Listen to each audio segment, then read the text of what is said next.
In 1969, a Pakistani film was released called Salgira. In that film, there was a song sung by Noor Jahan. I am not going to sing it because I sing terribly, and neither can I put it here due to copyright reasons. What should I do then? Okay, let's find a way. Listen to this. मेरी जिंदगी है नगमा, मेरी जिंदगी तराना, मैं सदाए जिंदगी हूँ, मुझे ढूंढ ले ज़माना. Just in this one couplet, the whole film is hidden. Watch the review and you will understand.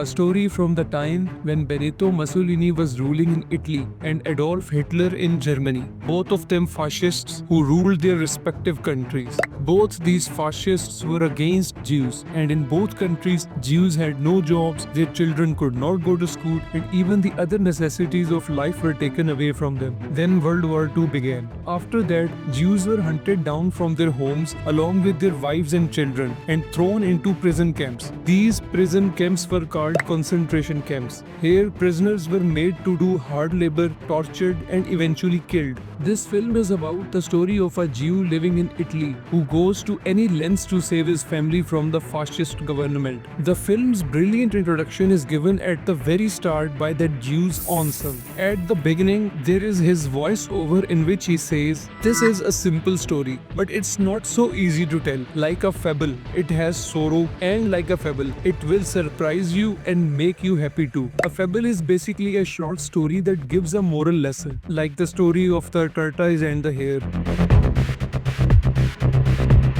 The movie starts with Guido and his friend driving from their village towards the city when their car's brakes fail. They stop near a house. Here, Guido meets a girl named Dora. Dora is a school teacher. She is not a Jew and belongs to a wealthy family. This film is actually the story of Guido, Dora, and their child. After meeting Dora, Guido and his friend reach the city. They have come here in search of work. Guido's uncle lives in the city and works as the head waiter in a restaurant. They stay at his place. The next day, they go out looking for work. Guido's friend gets a job somewhere and Guido goes to a government office to get permission to open his bookshop. There, the government officer tells him that permission will not be granted so quickly. Something happens between Guido and that officer which makes the officer even angrier with him. You will see it in the film yourself, and the fun part is that government officer happens to be Dora's fiancé. After this, Guido takes a job at his uncle's restaurant. During this time, Guido meets Dora a couple of times by accident, meaning Dora is going somewhere and by chance Guido happens to be there too. This way, both of them start liking each other secretly and a relationship starts to form between them. Guido is a very lively person and always jokes around with everyone. He is also very intelligent. One day at the restaurant, he meets a doctor. This doctor is a fascist, but he is very fond of solving riddles. Guido quickly answers his riddles, which makes the doctor consider him a genius. Later in the film, this doctor's role will be quite interesting. One day, an officer comes to the restaurant who inspects schools.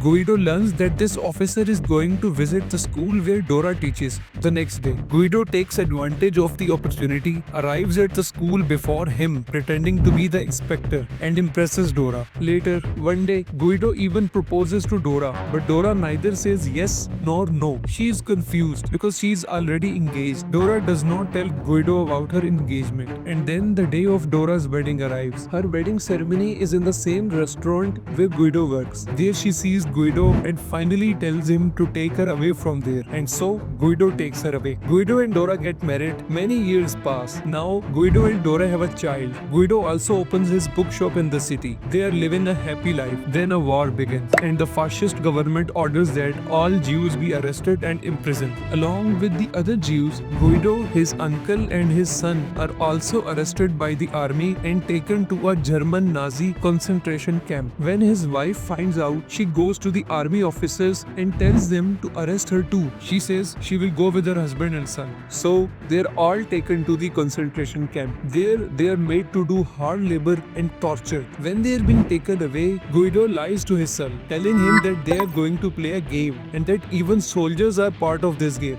When they reach the concentration camp and are forced to work hard, given very little food, Guido tells his son that if they want to win this game, they will have to endure all of this. In the end, they will win a big tank as a prize. They live in extremely difficult conditions there. Guido works very hard to keep his son alive because the soldiers kill old people and children. Finally, one day, the war ends. Italy and Germany have lost. The soldiers start packing up to leave. When Guido finds out that the war is over, he tries to escape with his son alive. He hides his son in a box and goes to find his wife. Before leaving, he tells his son not to come out of the box until it is completely silent and no one is around. He tells him that this is the last challenge of the game, and if he completes it, they will win the game. When he goes to rescue his wife, he is caught. The soldiers shoot him. He dies, but his son and wife both survive. In the end, Guido's son finds his mother and they embrace each other. The story ends.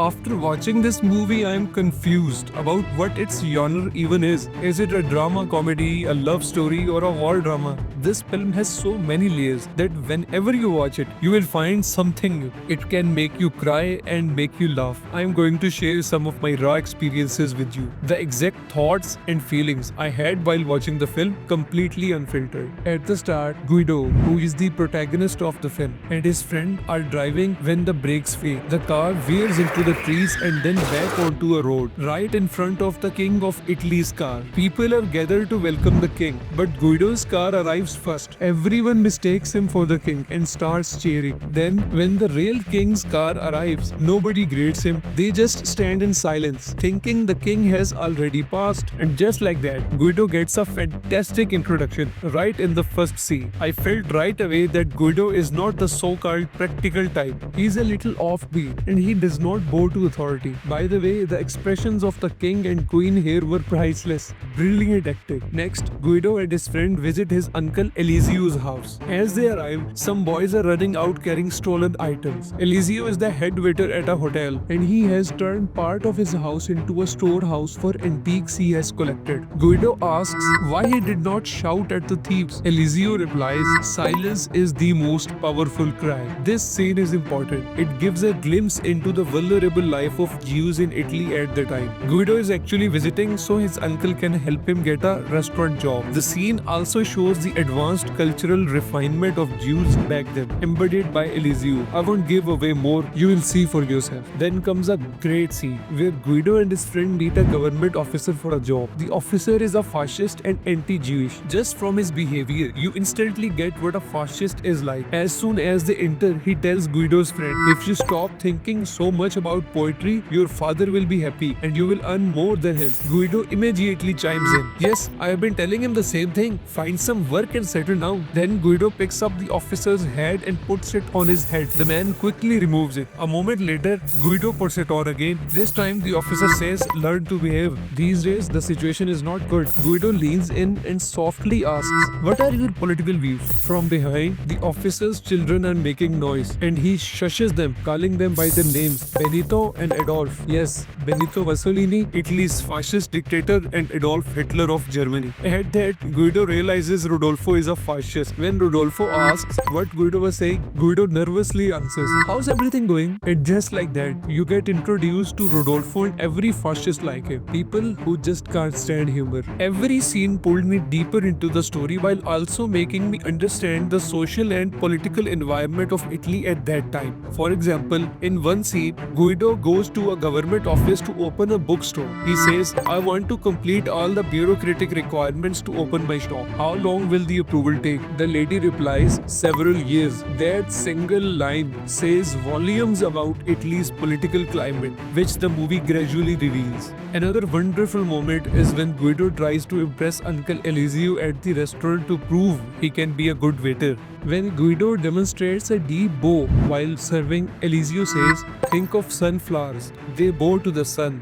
But if you see one going too low, it means it's dead. You're serving people, but you're not their servant. Service is a noble act. God is the first servant. He serves people, but he is not their servant. Wow, wow, wow, wow, wow. Outstanding. There is also a hilarious yet deeply sarcastic scene when Guido poses as a school inspector to impress Dora. The inspector is supposed to give a speech on why the Italians are the superior race. Guido, acting the part, tells the kids to look at his perfect hair, proof that he is from the most powerful race. In his innocent, playful way, he delivers the message that all humans are the same. And this idea of upper and lower races is nonsense. Without any direct political speech, this scene delivers a more powerful blow to fascism than perhaps an entire book. Then comes the magical moment when Dora leaves the theater with her fiancé Rodolfo in the rain. Rodolfo goes to fetch the car. Guido quickly pulls up in his friend's car, and Dora, thinking it's Rodolfo's, jumps in. What follows is pure magic. The first time Guido proposes to her. This might just be the best proposal scene in cinema history, though I haven't seen that many films. But for me, it is the best. Although the film is set in a period when Jews were persecuted, the first truly depressing moment does not arrive until almost an hour in, and it hits suddenly. The movie, which had been flowing in a light-hearted tone, takes a sharp turn. It's their son's birthday. Dora's mother is visiting, and they come home to find the place ransacked. Soldiers capture Guido, his uncle, and his son, sending them to a labor camp where they must work without pay. It's a simple scene on the surface, but in the film, it shakes you. And just watch this another unforgettable scene. In the camp, there is an empty announcement room with a microphone. Guido sneaks in with his son and uses the mic to talk to his wife, who is imprisoned in another building. She does not yet know their son is alive. Hearing his voice, her spirit is instantly lifted. The first time I saw the movie, I did not find this scene special. It reminded me of The Shawshank Redemption, when Andy plays music over the prison loudspeakers. But when I watched it the second time, I had tears in my eyes. Guido had told his son they were playing a game where even the soldiers were participants and whoever scored the most points would win. His son repeats these innocent words to his mother, filling her with a strange joy and confidence. Isn't it illogical? Maybe, but then if that is illogical, so is the whole film. And yet, why do I cry and a smile spreads on my face every time I watch this film? Now this scene is just phenomenal. The camp doctor who loved riddles, do you remember him? He was introduced earlier in the restaurant scene, shows up now. Guido had always solved his riddles quickly, so the doctor considered him a genius. Seeing him in the camp, I thought, this is it. He will help Guido's family escape. The doctor does get Guido aside to serve food to the officers, but when they finally speak in private, instead of hatching an escape plan, he asks Guido to solve a new riddle his friend in Vienna had given him. I was like, how the hell can someone be this selfish? Here is Guido fighting for his family's life, and this man's only concern is his puzzle. This shows a different kind of fascist, the so-called soft fascist, still utterly self-absorbed. And when such people held power, you can imagine the cruelty they enabled.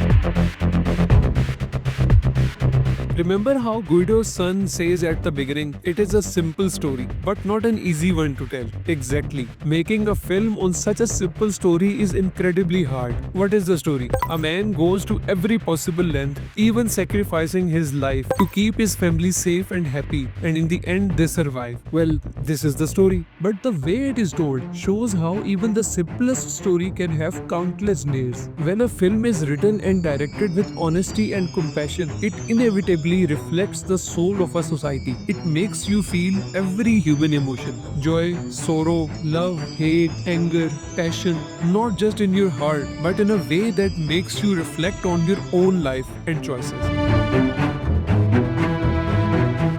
The movie is made with a very simple technique. The cinematography is very simple, but it shows the story brilliantly. The background music is minimal, but wherever it's there, it supports the situation perfectly. The direction is outstanding. All the actors have acted outstandingly. Of course, Roberto Benigni, who played the role of Guido, is the heart of this movie. Well, as you know, this film is set in a time period when the second most horrific war in human history was going on. On top of that, fascism had been born. So making a film in such a time period is a very difficult task. That is why the biggest achievement of this movie is that it has shown even the smallest details in a brilliant way. The movie has a lot of layers, which is why every time you watch it, you find something new. The characterization is amazing. Every character has been written with great thought, and all the actors have portrayed them beautifully. Let me share a few scenes so you get an idea of how much is in this movie. Take Guido's character for example.